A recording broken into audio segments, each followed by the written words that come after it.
sejak kebangkitan ulama bersama pengikut-pengikutnya istiqomah dan setia jaga akidah dan sunnah Rasulullah.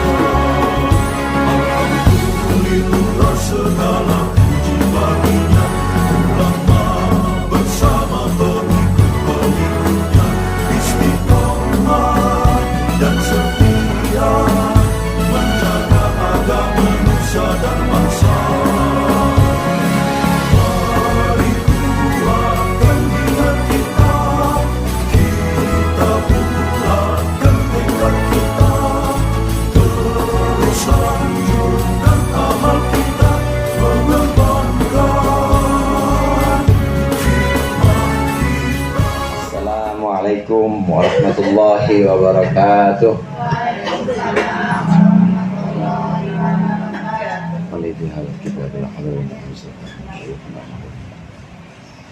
Al-Fatihah. A'udzu billahi minasyaitonir rajim. Bismillahirrahmanirrahim. Alhamdulillahirabbil alamin. Iyyaka na'budu wa iyyaka nasta'in. Ihdinas siratal mustaqim. Siratal ladzina an'amta 'alaihim ghairil maghdubi 'alaihim waladdallin. Bismillahirrahmanirrahim. Alhamdulil muallimil tullabi wa musahhilil khairi liman yata'allamu. Thumma as-salatu wassalamu 'alan nabi wa alihi wa sahbihi jayuzamu. Ya Rabbana kaffir 'anna dhunubana wa walidina wa liman huwa muslimu. Nad'uka Allahumma ilman nafi'a min yawmina ilal hisabi yaqumu. Amin amin amin wa ya fattahu. Amin amin amin wa ya alimu. Alhamdulillah, alhamdulillahilladzi faqqaha man arada lahul khaira fid din wa hadahu sabilal muhtadin. Wassalatu wassalamu ala sayyidil mursalin wa imamil muttaqin sayyidina Muhammadin wa alihi wa ashabihi wat tabi'in. Amma ba'd, fa inna ahsanal hadithi kitabullah wa khairul hadi hadi Muhammadin sallallahu alaihi wasallam wa syarrul umuri muhdatsatuha wa kullu muhdatsatin bid'ah wa kullu bid'atin dhalalah.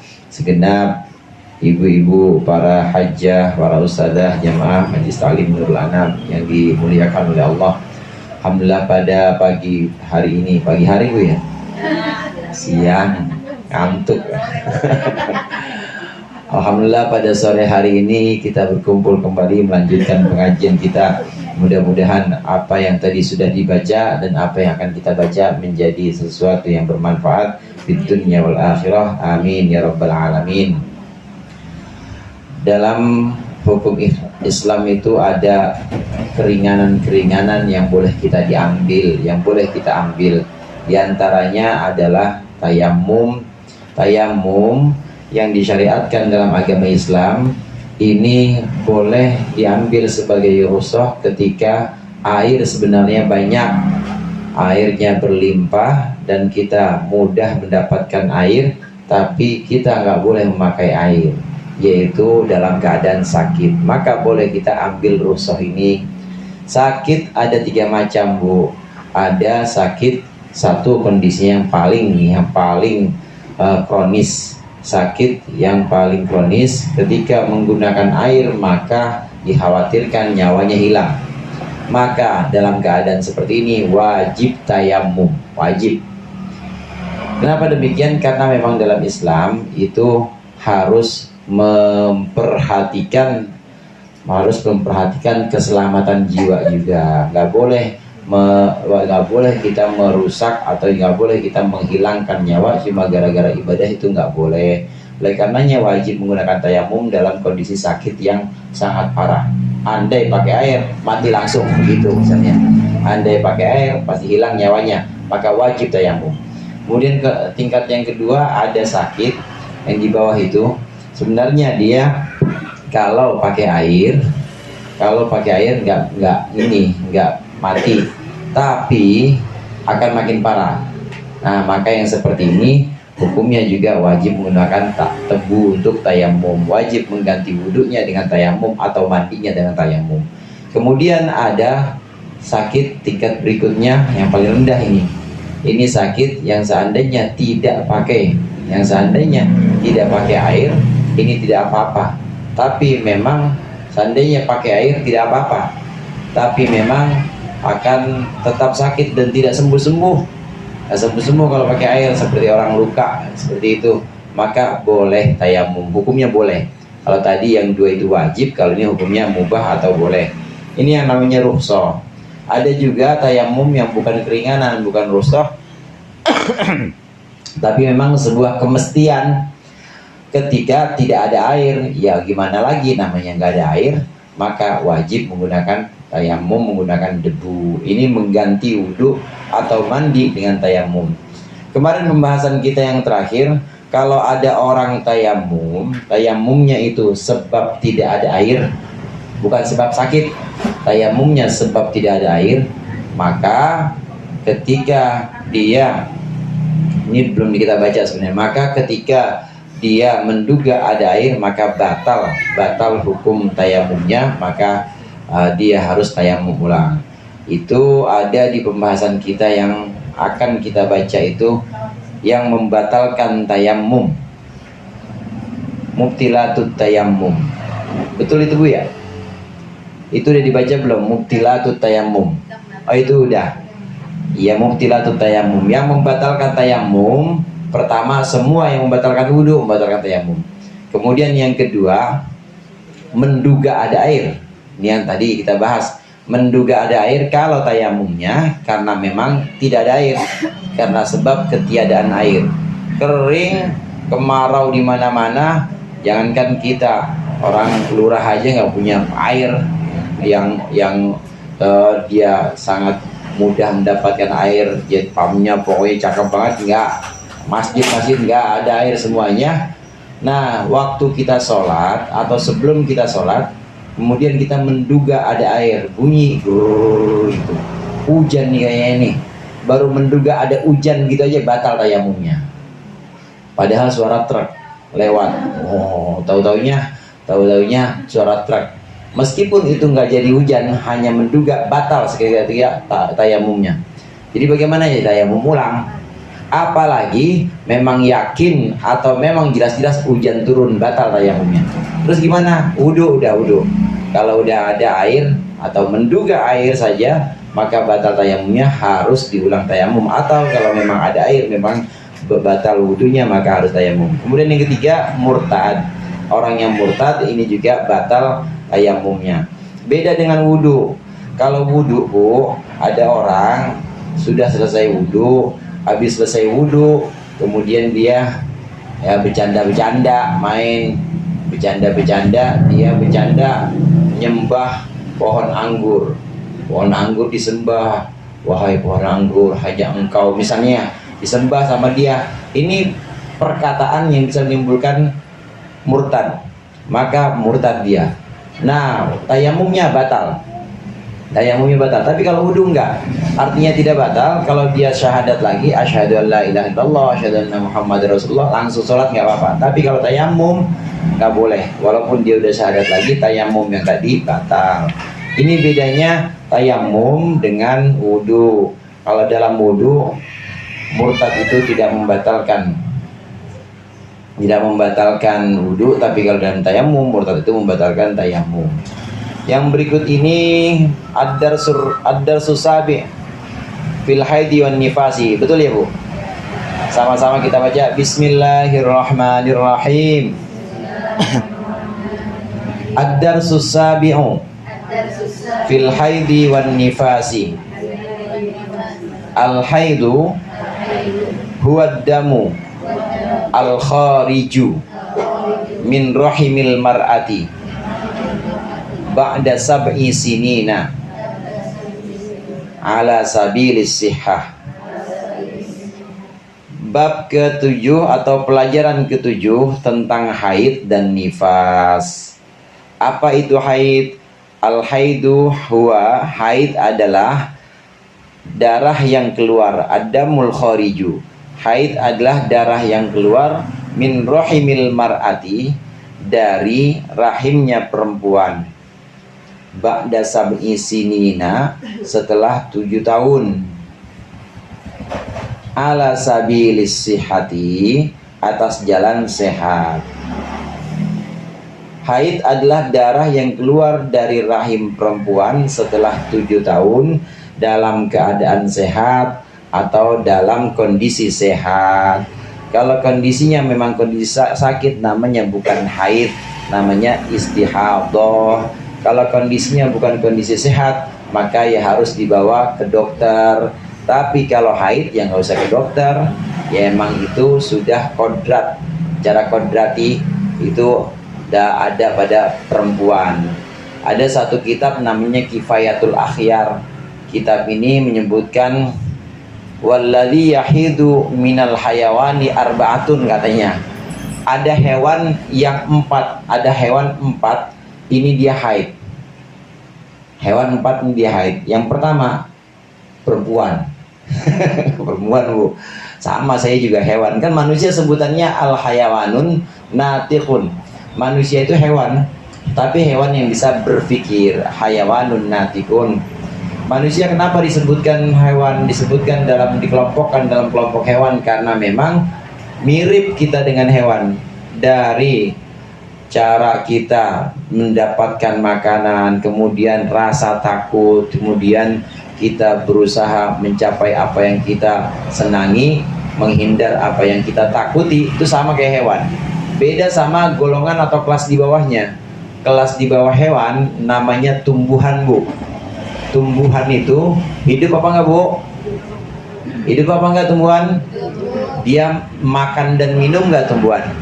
Makan minum juga. Tapi dia tidak seperti kelompok hewan. Dia tidak bisa menuju apa yang dia suka dan tidak bisa menghindari apa yang dia takutin. Coba itu tumbuhan sama ibu. Ibu kasih pupuk misalnya, cuma ini pohonnya, tumbuhannya itu ada di rumah saya, ngasih pupuknya di rumah Bang Anam misalnya.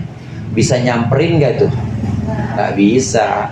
Tapi kalau hewan, coba kasih empannya di sini, tapi kambingnya ada di rumah saya, disamperin sama kambing. Nah, mirip nggak sama kita? Mirip. Manusia juga begitu. Jadi manusia kelompoknya kelompok hewan. Cuma manusia naik satu tingkat karena hewan apa? Hayawanun natikun, hewan yang bisa berpikir.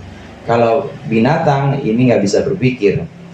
Karena nggak bisa berpikir, ya nggak bisa mengungkapkan perasaannya. Ya perasaannya sedih juga hewan, marah juga, takut juga. Itu kalau lihat, ibu lihat di kandang kambing sekarang nih, atau kandang sapi, ibu lihat itu kalau hewan sekarang masih kumpul sama ibunya, kumpul sama biangnya, masih pada senang. Tapi nanti begitu korban ngelihat ibunya disembelih, nangis juga itu, keluar air matanya.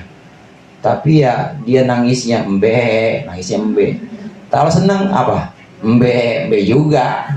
Senang embe, nangis embe. Sapi juga begitu, nggak bisa mengungkapkan. Nah, manusia sudah berpikir, bisa mengungkapkan. Manusia, kita semua ini dalam golongan atau kelompok hewan karena mirip-mirip. Kebutuhannya mirip, makan, minum, kemudian kawin, kemudian takut, senang, itu ada pada hewan. Bedanya hewan tidak punya pikiran, tidak bisa mengungkapkan pikiran, manusia bisa. Kembali ke pembahasan tadi, yang dari kelompok hewan itu ada yang haid. Yang pertama perempuan, maksudnya orang perempuan. Yang kedua kelinci, Bu. Kelinci itu haid. Ada yang miara kelinci di rumah? Ada. Kelinci itu haid. Arnab itu kelinci. Kemudian yang kedua haina. Haina itu kayak anjing hutan, sebangsa anjing hutan. Itu haid juga. Kemudian yang ketiga itu kelawar. Nah, kelawar haid juga. Maksudnya haid di sini ya keluar dari rahimnya. Kalau perempuan, kalau dia betina, keluar dari rahimnya darah dari pangkal rahim, tepatnya dari pangkal rahim keluar darah. Ada siklusnya setiap beberapa hari sekali atau setiap beberapa minggu sekali hewan-hewan ini mengeluarkan darah dari pangkal rahimnya. Nah, untuk manusia atau untuk orang perempuan secara kodrat memang ini sudah ditentukan bahwa perempuan manusia ini juga haid.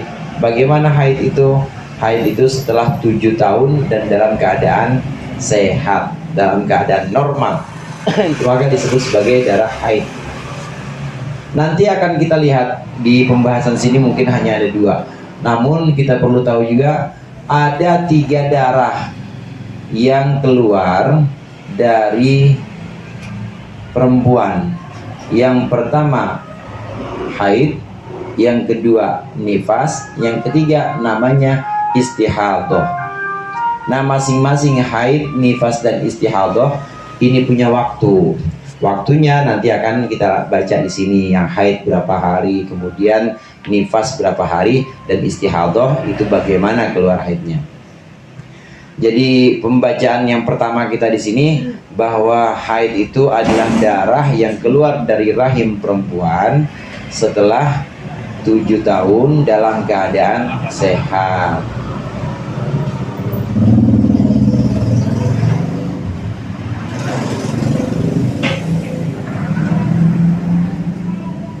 Kemudian di sini berikutnya aqallul haidi. Aqallul haidi, paling sedikitnya haid, yaumun wa lailatun, yaitu sehari semalam. Wa aktsaruhu, dan paling banyaknya haid, khamsata asyara yauman, 15 hari. Bilayaliha, dengan malam-malamnya, maksudnya 15 hari 15 malam. Wa ghalibuhu, dan kebanyakan haid, mayoritas atau biasanya haid, situn, 6 hari, au sab'un, atau 7 hari. Umumnya haid itu biasanya 6 atau 7 hari. Ini kebanyakan perempuan, kebanyakan 6 atau 7 hari. Tapi ada juga yang banyak atau dalam 1 bulan itu kebiasaannya memang lebih dari 6 hari. Kapan? Berapa itu? 15 hari kebanyakan. Bukan kebanyakan, maaf, paling banyak atau paling lama haid itu 15 hari. Nah, sedangkan paling sedikit itu 1 hari 1 malam. Haid 1 hari 1 malam, kata Imam Syafi'i dan beberapa ulama Syafi'iyah, biasanya perempuan yang haid 1 hari 1 malam itu ya dalam 1 hari 1 malam itu memang banyak keluarnya. Nah, adapun yang 6 hari, apalagi yang 6 hari, 7 hari, atau yang 15 hari, itu memang ada waktu banyaknya, hanya sekali. Waktu banyaknya biasanya sehari atau 2 hari. Kemudian yang berikutnya ya paling sedikit tapi sampai 7 hari atau sampai 15 hari. Sedikit. Nah, ini dilakukan oleh Imam Syafi'i ini berdasarkan penelitian yang dilakukan, taftish istilahnya. Jadi diteliti dari umumnya perempuan itu paling sedikit, paling sebentar haid sehari semalam, paling lama haid 15 hari, dan biasanya atau umumnya perempuan berapa hari, Bu? 6 atau 7 hari. Kebanyakan sudah diteliti oleh Imam Syafi'i seperti ini, dengan mengambil sampel. Atau jadi zaman dulu ulama pun seperti Imam Syafi'i sudah melakukan penelitian, seperti memberikan kuesioner atau ditanya-tanya, kemudian diambil sampelnya, maka menimbulkan kesimpulan ini. 3 macam atau 3 masa haid. Ada yang masanya sebentar, ada yang masanya lama, paling lama 15 hari, atau ada yang umumnya ya cuma 7 sampai 6 atau 7 hari. Ini haid yang keluar. Dari sini nanti kita bisa lihat kalau dia dalam keadaan memang bukan orang yang baru melahirkan, dia bukan orang yang baru melahirkan, dan dia dalam keadaan sehat, maka darah perempuan hanya keluar pada waktu-waktu yang tadi disebutkan. Artinya kalau sudah lewat dari 15 hari, maka sudah bukan darah haid. Lalu darah apa? Nifas atau bukan? Ya bukan, karena nifas itu pasti setelah melahirkan. Jadi darah apa? Darah istihadah. Istihadah ini darah penyakit. Ini menimbulkan konsekuensi hukum, menimbulkan keharusan atau kemestian hukum yang nanti juga akan ada dalam pembahasan. Kemestian hukum yang dimaksud di sini, kalau sudah 15 hari sudah melewati masa haid paling banyak, tapi masih keluar juga darah, maka itu bukan darah haid. Jadi bagaimana? Sudah wajib mandi wajib, kemudian sudah wajib sholat, sudah wajib, dan sudah boleh melakukan apa-apa yang diharamkan dalam haid.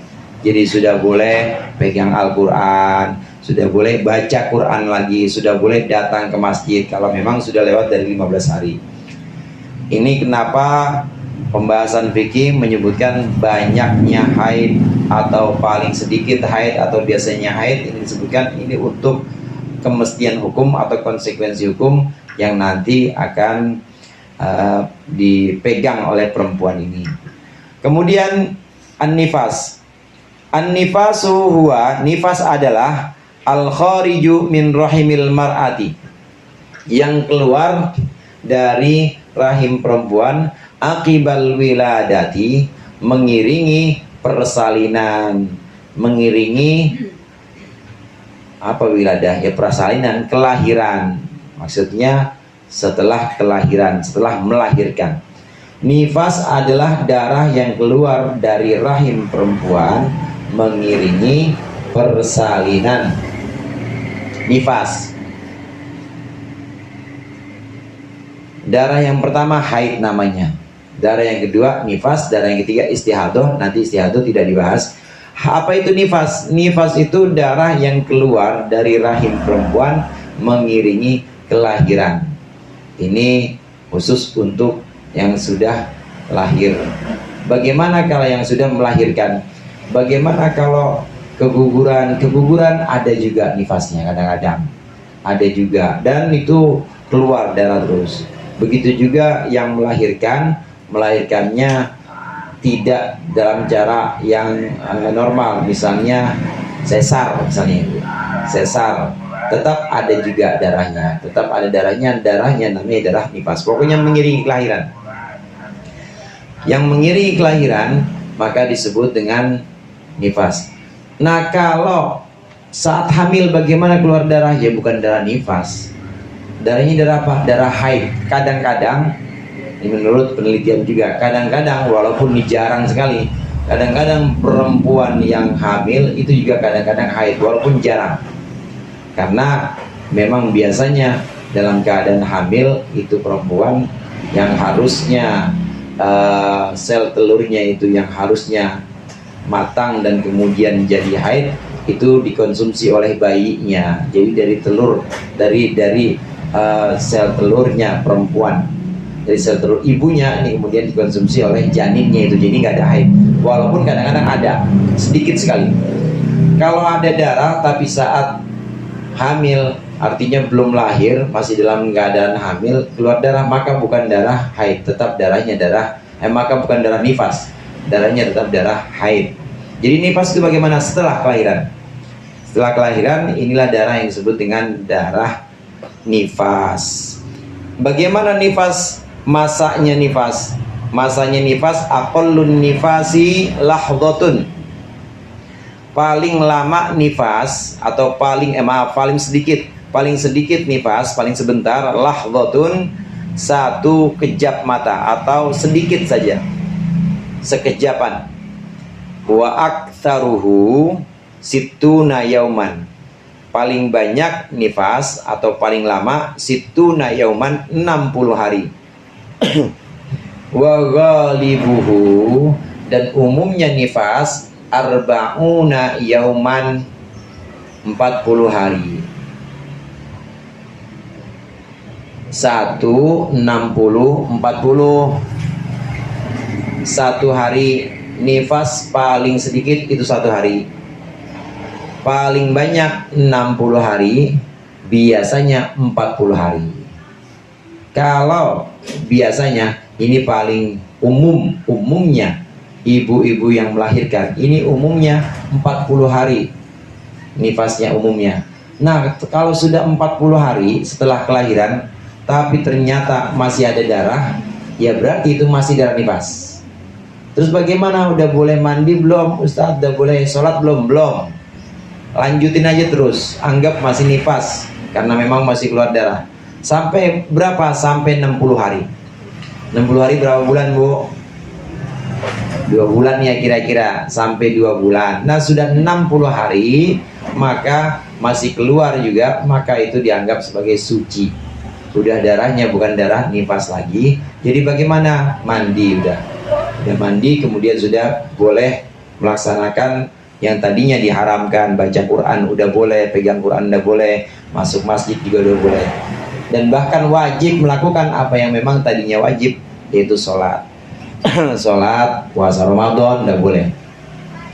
Ini 60 paling banyak nifas, biasanya 40. Paling sedikit berapa? Iya, sekejap, sebentar, sekejap itu.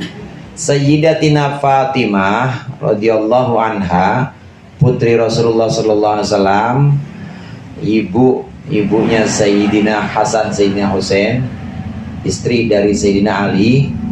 Ini saat melahirkan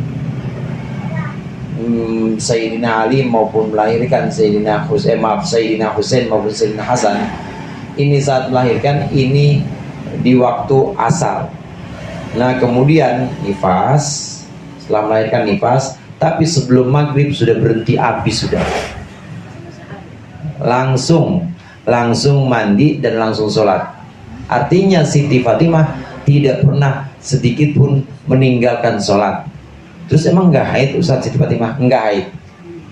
Sayyidatina Fatimah tidak haid. Di pembahasan kitab fikih tidak ada paling sedikitnya, atau paling banyak masa suci.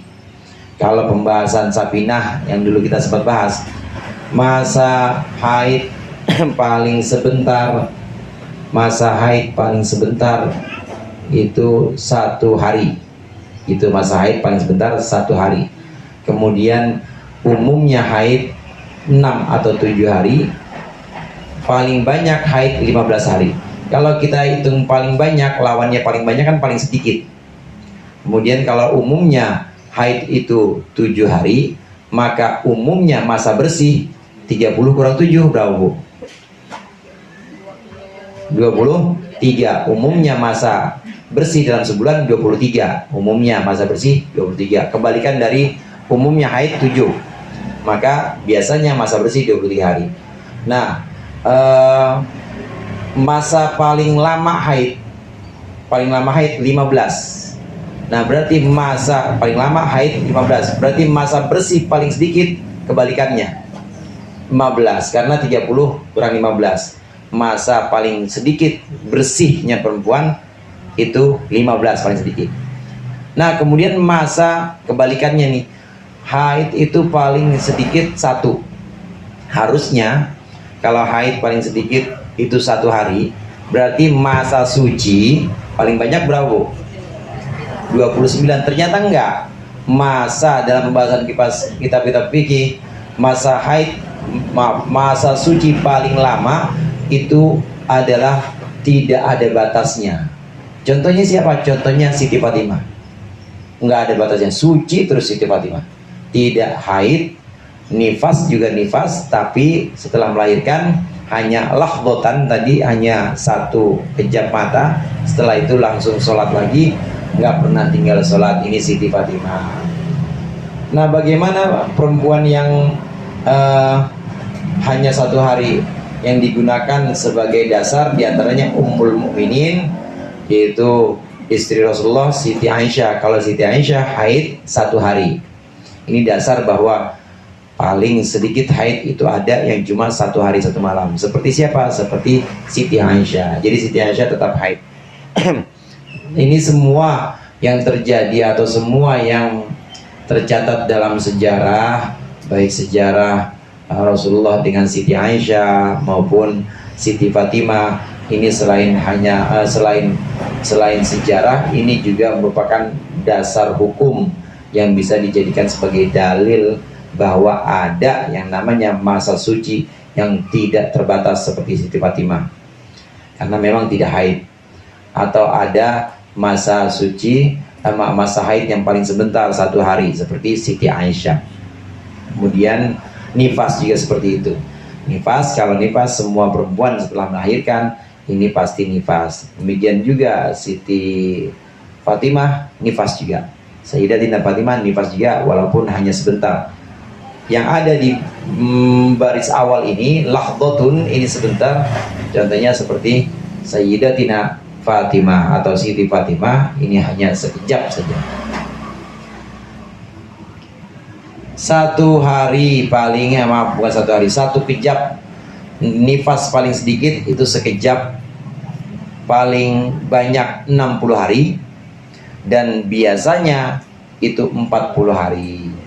Ini perlu menjadi perhatian kita. Artinya kalau ada mantu atau anak perempuan atau ibu juga misalnya masih dalam siklus haid atau bahkan mungkin masih melahirkan, nanti perlu tahu mana darah haid dan berapa lamanya, dan mana darah nifas dan berapa lamanya. Nah setelah itu baru kita tahu mana yang boleh kita lakukan dan tidak boleh kita lakukan saat haid, saat nifas dan lain sebagainya. Nah pembahasan ini pembahasan apa yang haram tidak boleh kita lakukan dalam keadaan haid, dalam keadaan nifas, ini ada dalam pembahasan berikutnya insyaallah. Mudah-mudahan bermanfaat. Allahul muwaffiq ila aqwamit thoriq. Wassalamualaikum warahmatullahi wabarakatuh.